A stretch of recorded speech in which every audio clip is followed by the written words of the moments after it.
What began with primitive experiments in Imperial Russia evolved into a crushing Soviet legacy that dominates to this day.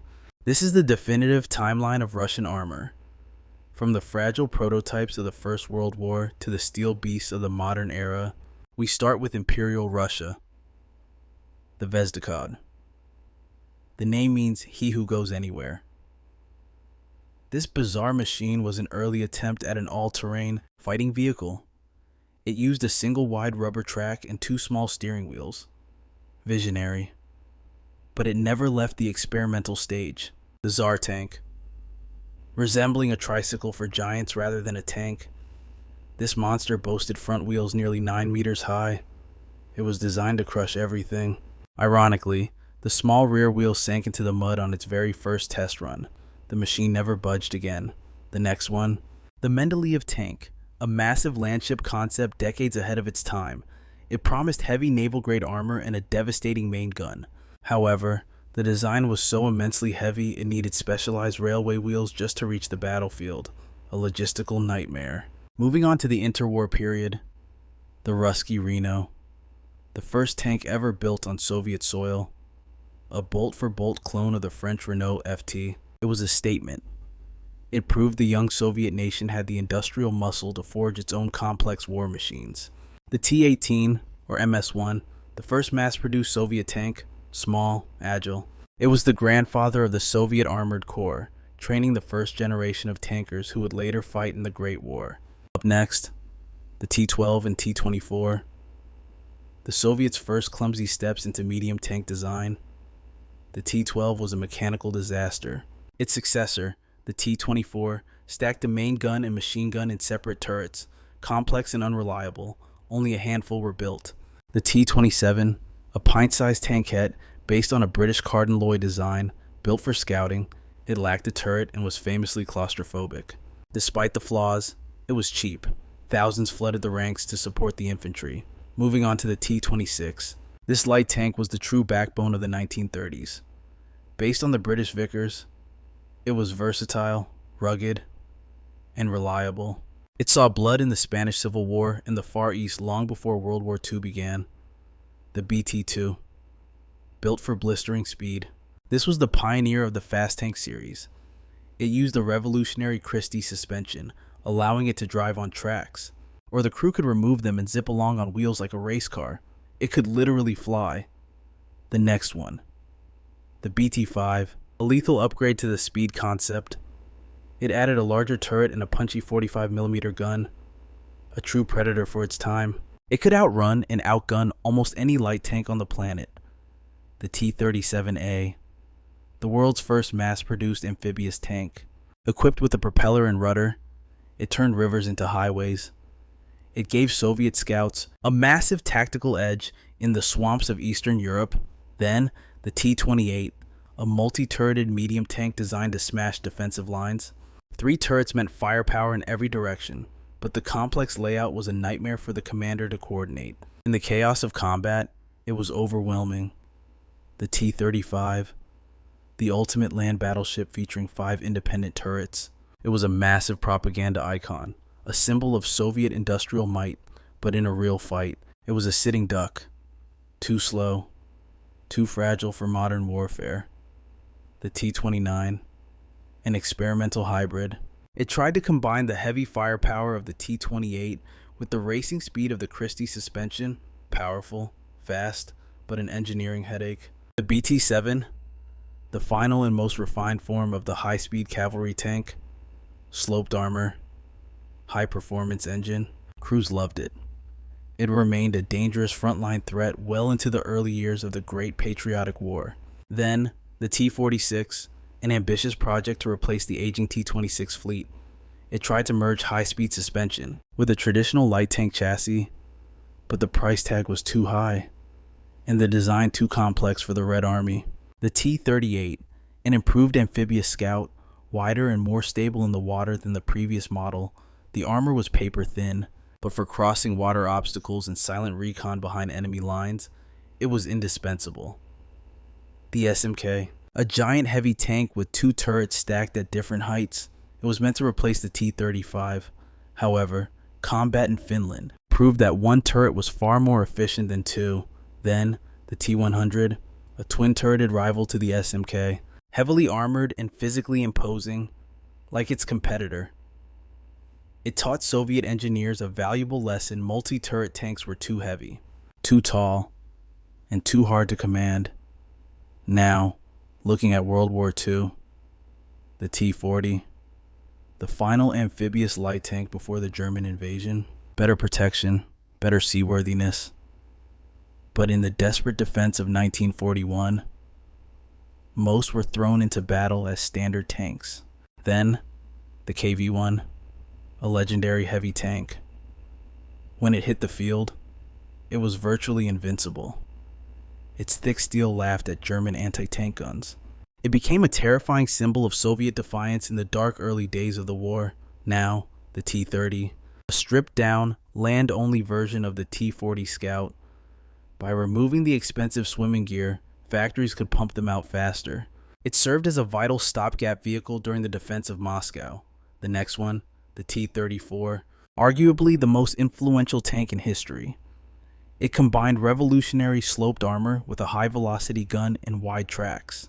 This triad of speed, armor, and lethal firepower compelled the opposition to scrap their playbooks and redesign their armor from the ground up.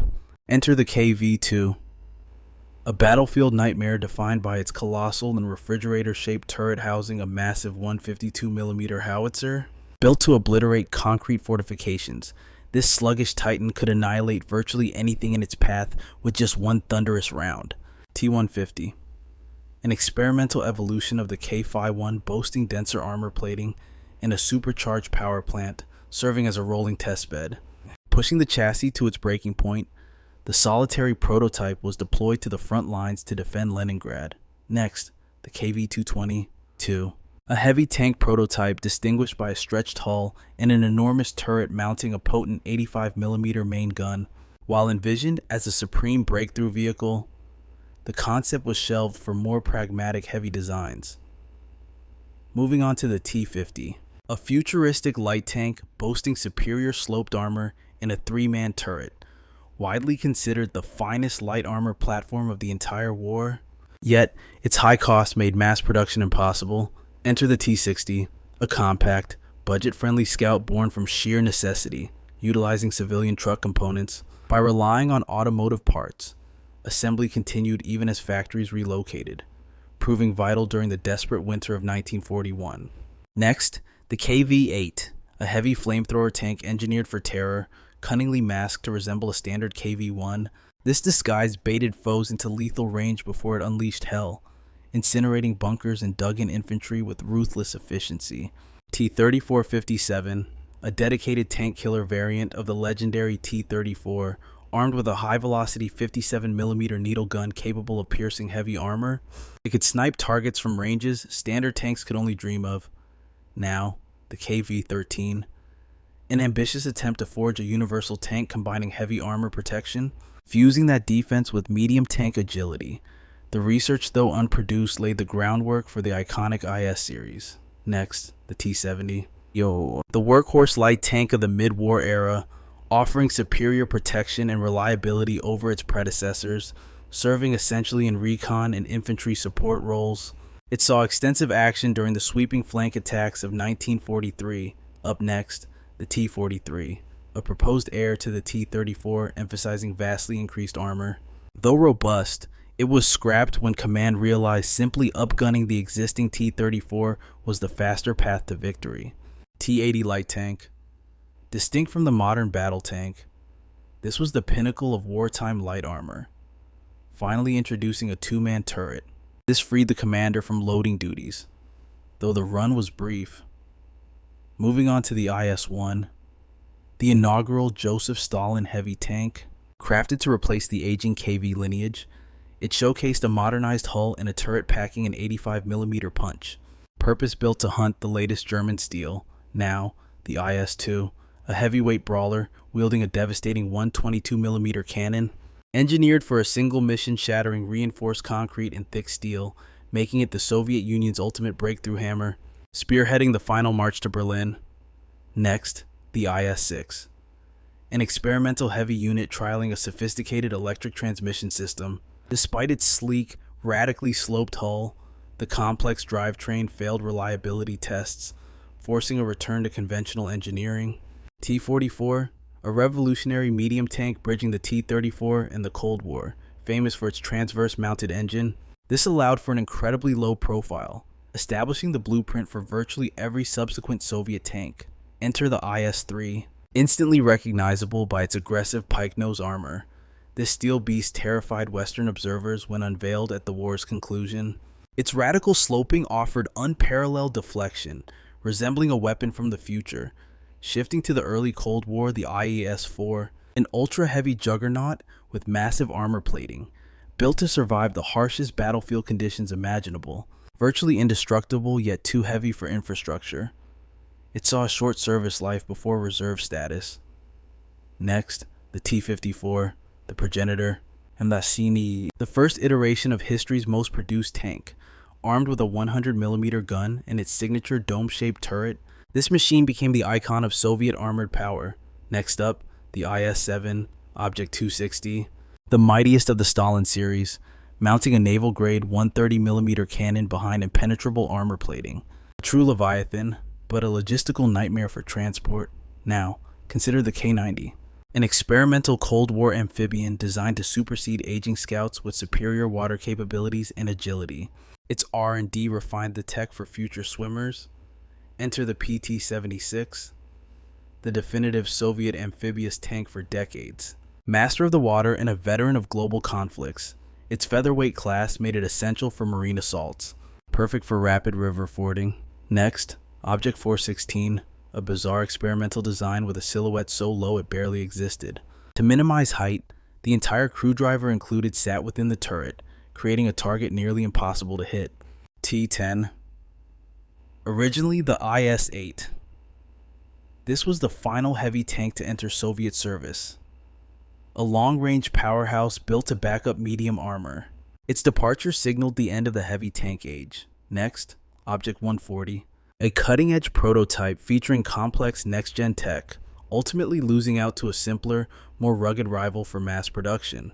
That rival was easier to build. Finally, the T-55, an evolution of the T-54, adding comprehensive shielding against nuclear fallout. Defending against biological and chemical threats, it became a global legend, serving dozens of nations with unmatched reliability. And focusing on ease of maintenance was the Object 430. This experimental prototype marked the first step toward a revolutionary, new generation of armored warfare prioritizing a compact, low-profile silhouette.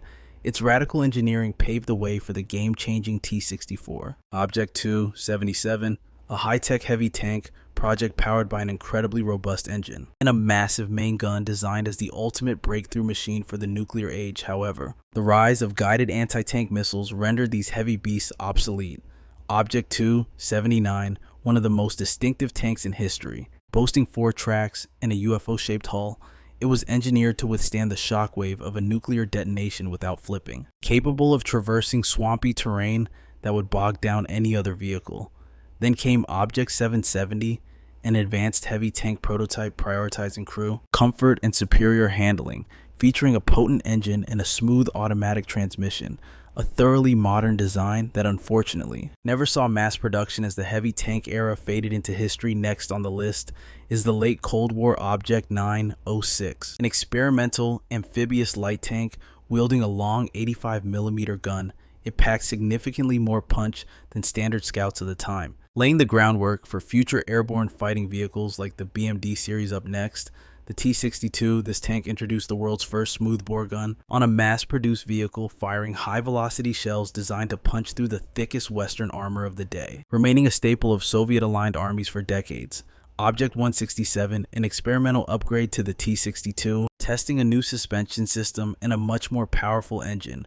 While performance was exceptional, the Soviet military shifted focus to more radical new concepts instead, like the T-64 Object 432, the T-64, a revolutionary design that forever altered armored warfare, introducing composite armor and an automatic loader. enabling a compact 3-man crew. Far more advanced than any NATO tank when it first rolled out. Up next, Object 287. An experimental missile tank built on a modernized chassis lacking a traditional cannon.